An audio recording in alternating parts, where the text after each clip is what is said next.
Everybody. So over the last week or so, there's been a lot of chatter about is the extra $300 a week that people are currently receiving in unemployment a cause for why companies are having a difficult time hiring people.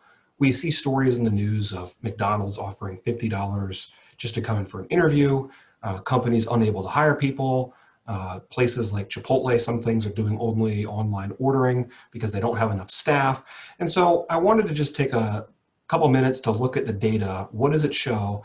Is the extra $300 a week actually causing a massive labor shortage in the United States right now? Or is this just we're leaving the pandemic and we're slowly returning back to normal? So in order to do this, again, we're going to look at some data.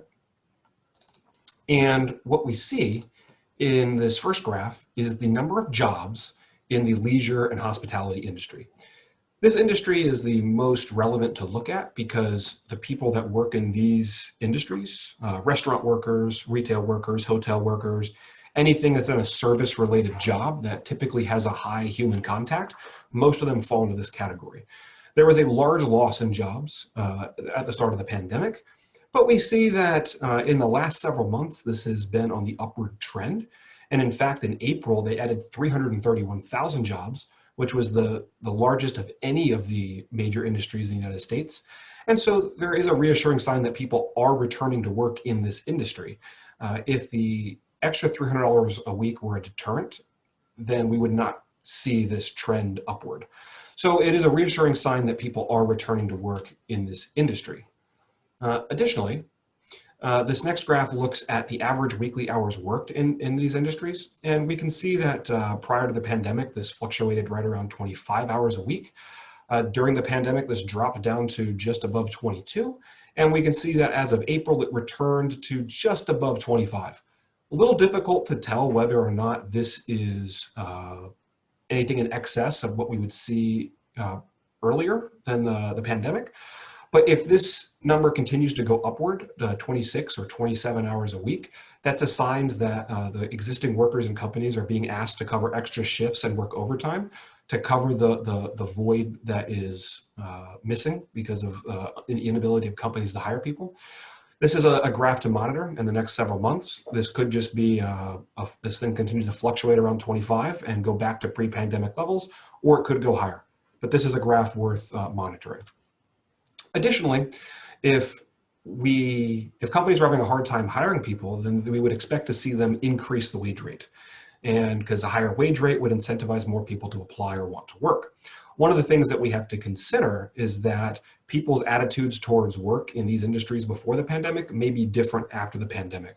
Right? As I mentioned just a little bit ago, these are industries that are high contact, human-to-human contact, both with employee to employee and employee to customer.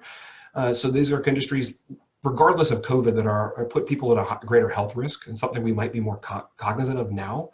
And that these industries are the least likely to offer paid time off, paid sick leave, offer health insurance. And so it may be the case that a higher wage rate is needed after the pandemic to incentivize people to work in these industries. The data does show that there was a drop in wages during the pandemic, and that over the last several months, this has been increasing. But it is unclear at this point whether or not this increase is just a return to the pre-pandemic upward trend that we were seeing over the last several years, or if this is something that's going to continue. Right now, the wage rate in the leisure and hospitality industries is right where it would have been on the same trend had the pandemic never happened. Again, this is something to monitor in the coming months. If we see the slope of this wage line go up at a faster slope than it was before the pandemic and continue on that trend over the next several months, that's a sign that employers are raising wages and they needed to incentivize people to work. Something to keep an eye on. There's also some other reasonable explanations as to why people may not be returning to work. Not everybody's vaccinated yet, and there's a huge regional disparity between vaccines. Some states are doing much better than others at vaccinating. This graph shows that there is a very strong positive relationship between the percent of a population that is vaccinated, and the change in the number of jobs in that region.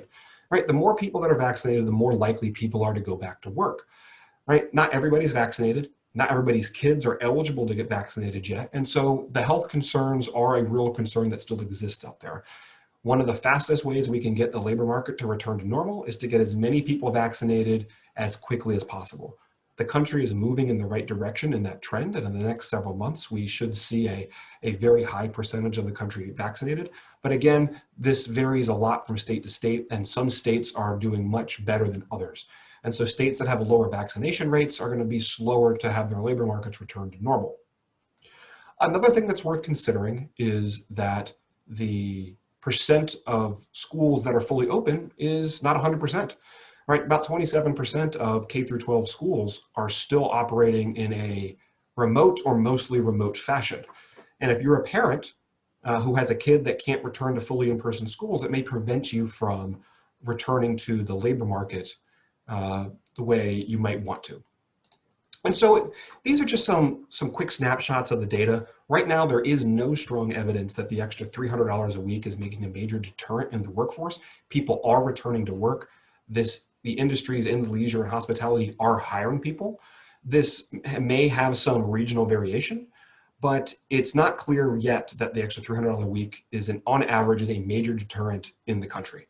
And so it's something to keep our eyes on, but it's, the country is slowly returning to normal after the pandemic, and it's not something that's just going to correct itself on the snap of a finger, right? If in a couple months we still see major labor shortages, then it's something to maybe get concerned about. But as of right now, we're on the right track, we're headed in the right direction. We just have to be patient.